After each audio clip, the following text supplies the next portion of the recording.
Rainbow Dash laid on her back in her house, finally able to concentrate enough to read her book after having gotten herself a good nap earlier in the day.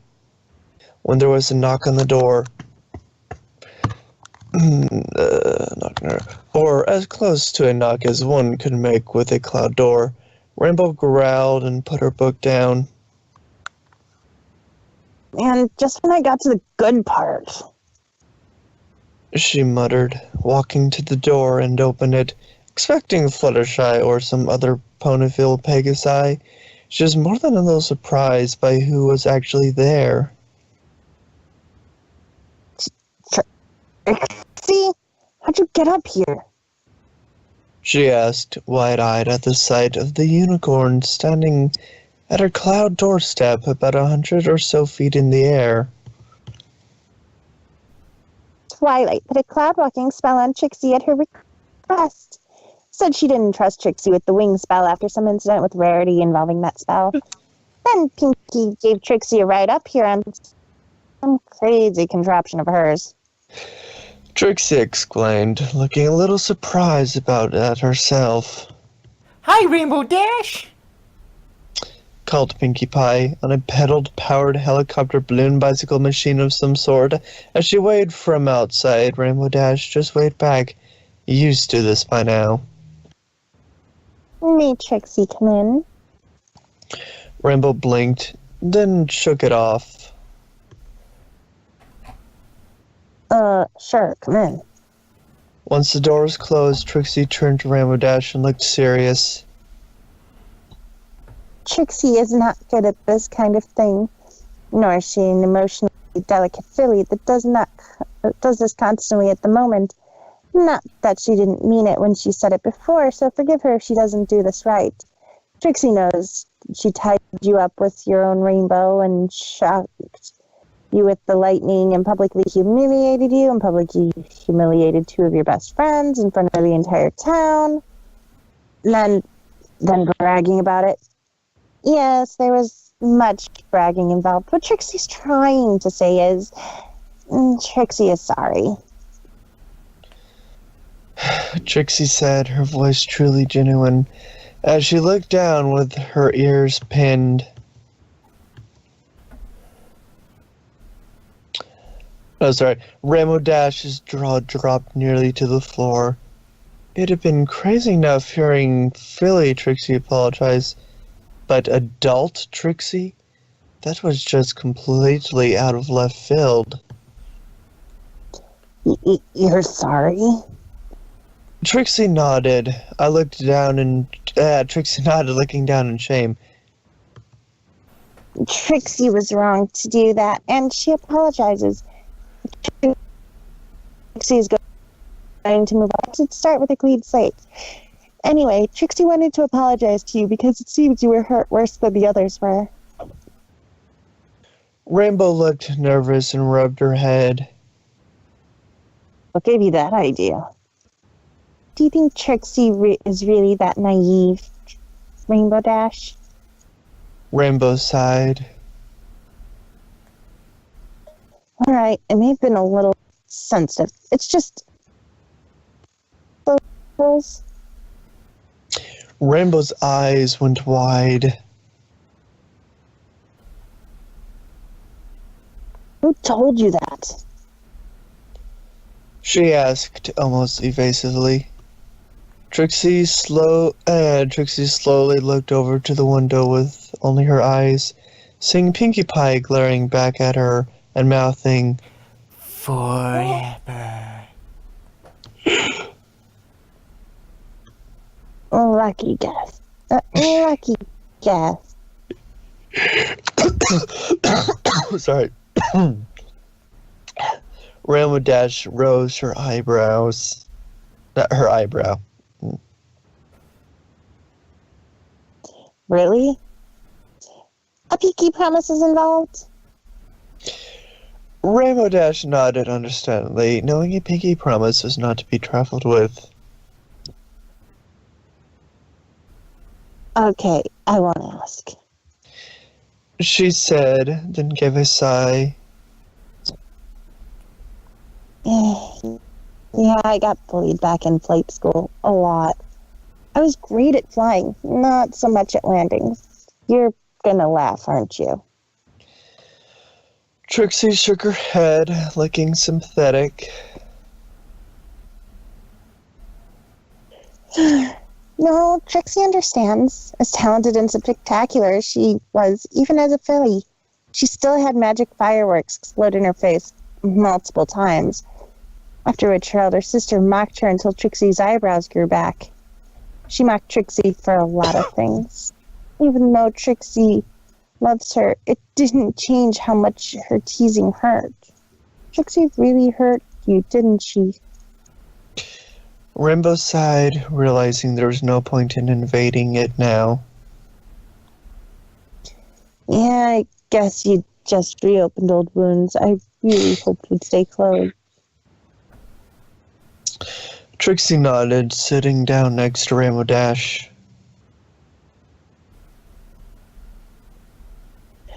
Well, Trixie is sorry. She doesn't know what more she can say than that. She replied sincerely, then looked thoughtful.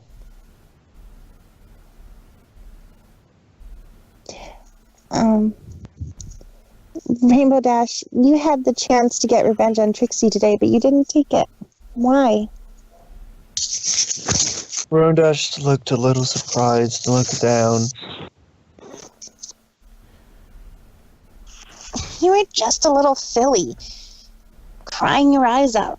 I might not be a sap for the emotional junk, but seeing you like that and made me think about it. About seeing you like that and me about to make it worse made me realize I would be no better than the bullies who picked on me if I kicked you while you were down like I was planning to. And I knew screen rotation. And I knew that if you were that upset from an accident, you couldn't be as bad as I thought. Trixie listened carefully and nodded. The idea of losing a friend frightened Trixie a great deal. Even now it does a bit. Thank you, Rainbow Dash. Trixie is glad you had a change of heart. So, will you forgive Trixie for what she did to you? Rainbow looked up at her. Can you forgive me for being a pain in the flank I've been to you? She asked. Trixie gave a nod. Then we're good.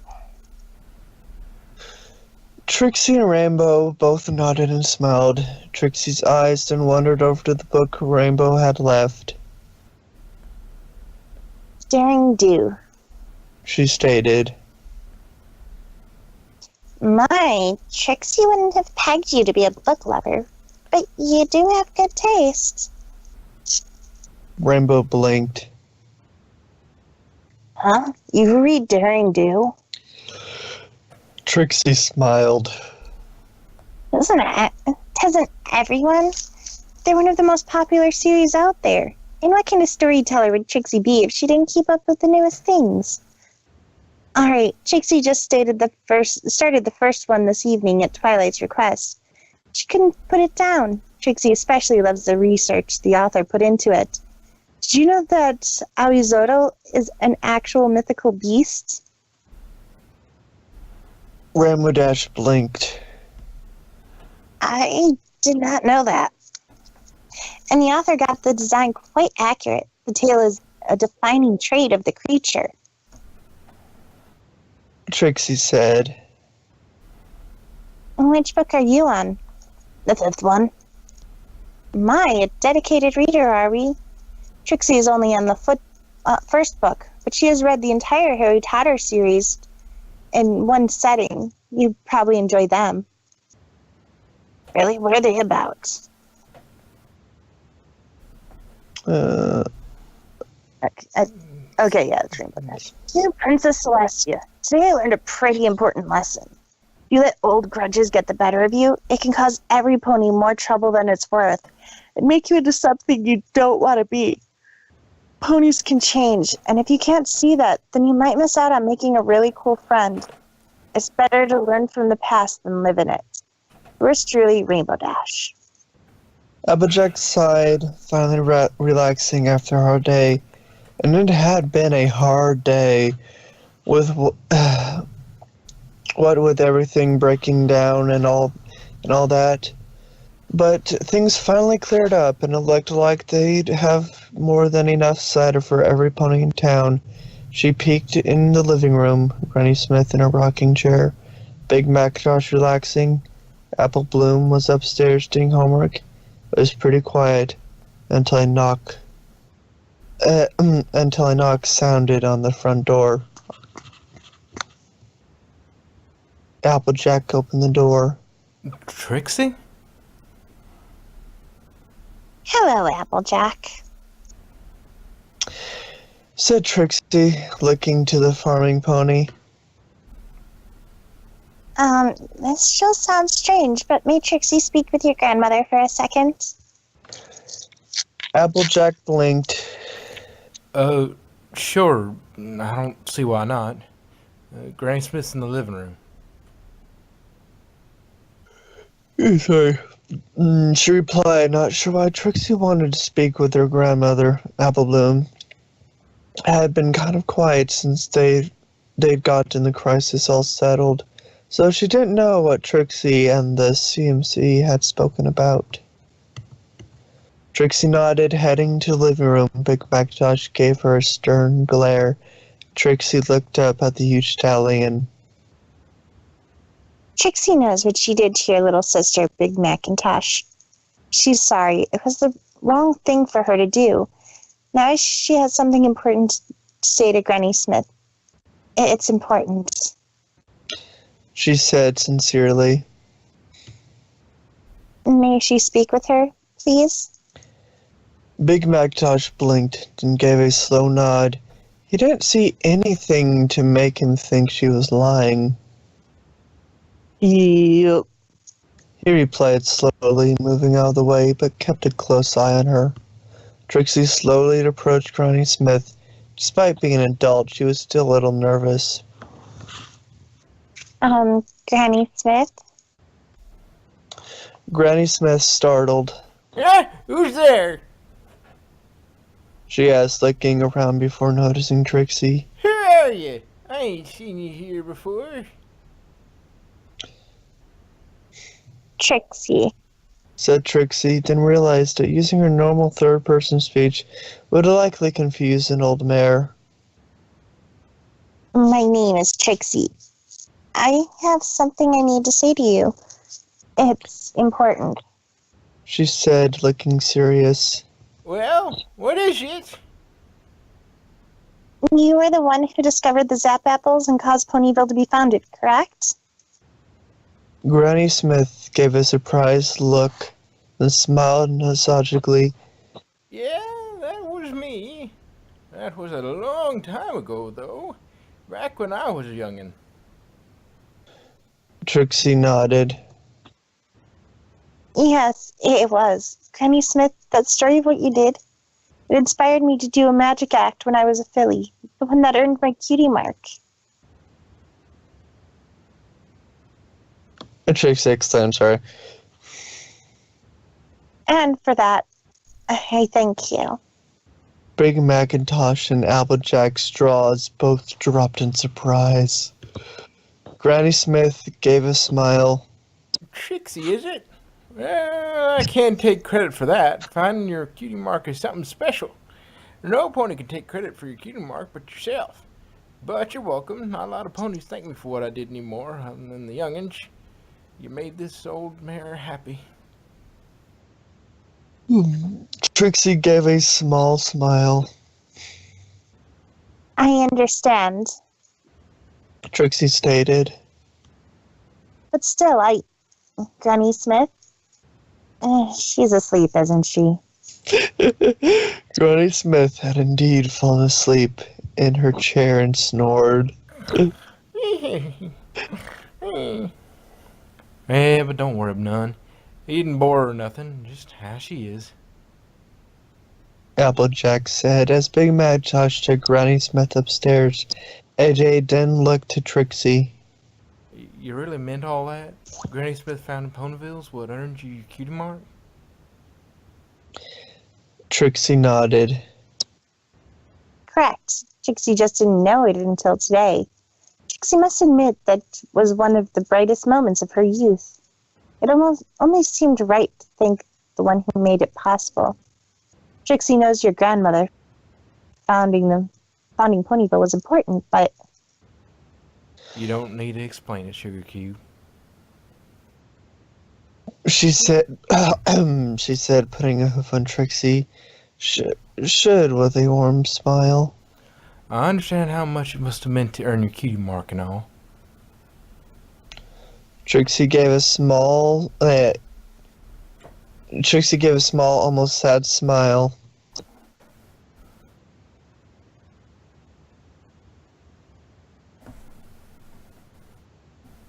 Trixie. oh. Yes, thank you, Applejack. It really is getting late. Trixie should be returning to the library. Good night, Applejack. As Trixie walked home from Sweet Apple Acres, taking care to see as little as possible as she could be, she still didn't know if the town's ponies would accept her. Considering some would likely blame her for the Ursa, she thought back to the day she earned her cutie mark. No, I thought this was a letter reading, but it's not. Trixie walked home with her father and sister. Keeping her father in the middle, Trixie had a bronze third-place trophy on her back, carrying it relatively proudly.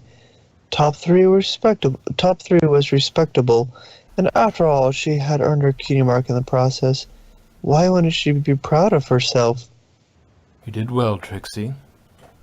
Said her father, looking down at her over the corner of his eye. You've discovered your special talent, but it needs work. Third place means 2 ponies are above you, and you must never settle for just that. Understood?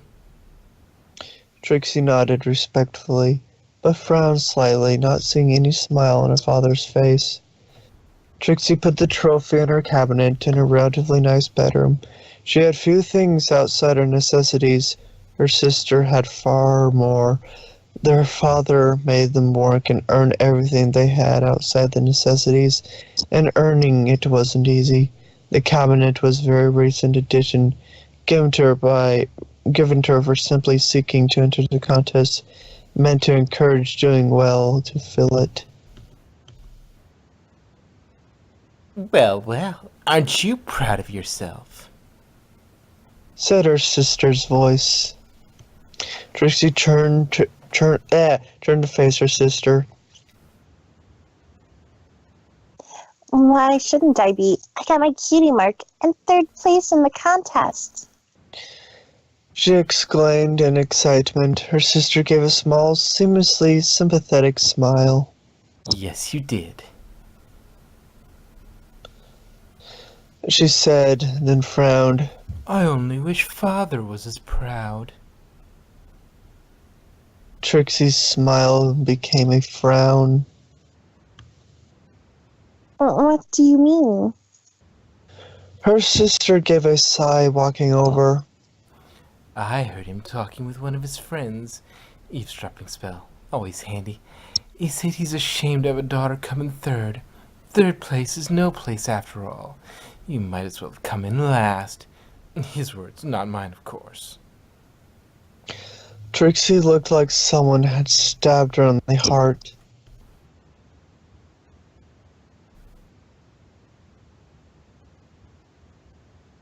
Trixie.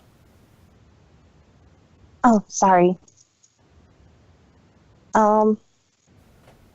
What? That's what he said. Oh, Trixie, don't you remember? Father won't accept anything but perfection, and 3rd is far from perfect. Trixie looked like she was going to cry. But he said he... Of course he did, because he doesn't want you to feel bad by letting you know he's ashamed of you. But why are you telling me? She looked sympathetic, coming over to her sister. Because I'm your big sister. I just want you to do the best. It's better, you know. So in the future you can do better and really impress Father. she said, giving her sister a hug, then turning and heading to the door. Oh, and I wouldn't bring it up to Father. After all, he'll just cover up the lie again. As her sister left, Trixie slowly sunk to a sitting position, breaking down in tears as she did.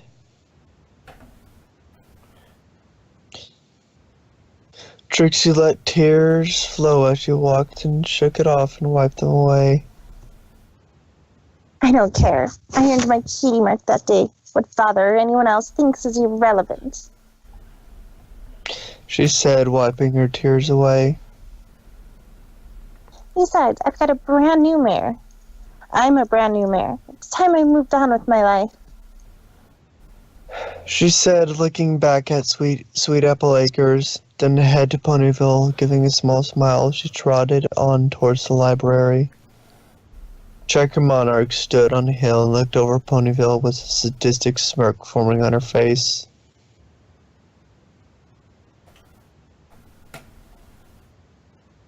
Your friends may have gotten you, Trixie, but what about the rest of Ponyville? Will they be as forgiving? She stated, thinking back, I've always been I've always been good at turning your triumphs into failures, haven't I? The young Checker stood in front of her father's living room, listening in with her eavesdropping spell.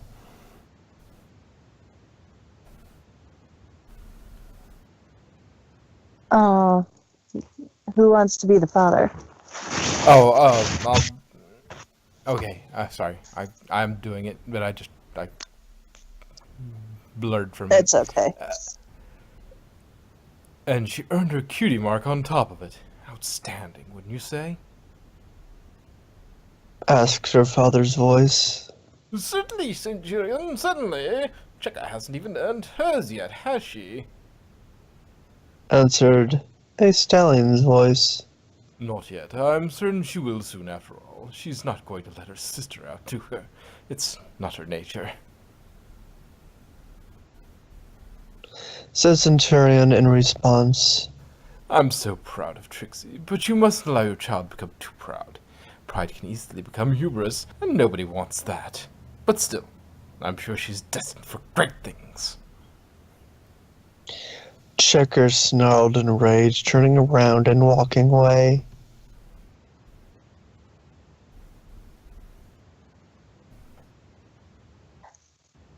Oh, and I wouldn't bring it up to Father.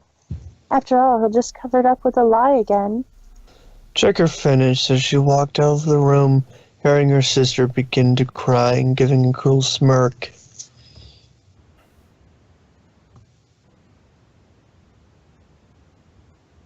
No one upstages me and gets away with it, Trixie. She whispered as a light flashed on her flank and her cutie mark appeared. Checker smirked, looking back at her cutie mark. Then she slowly headed towards town to begin her plan.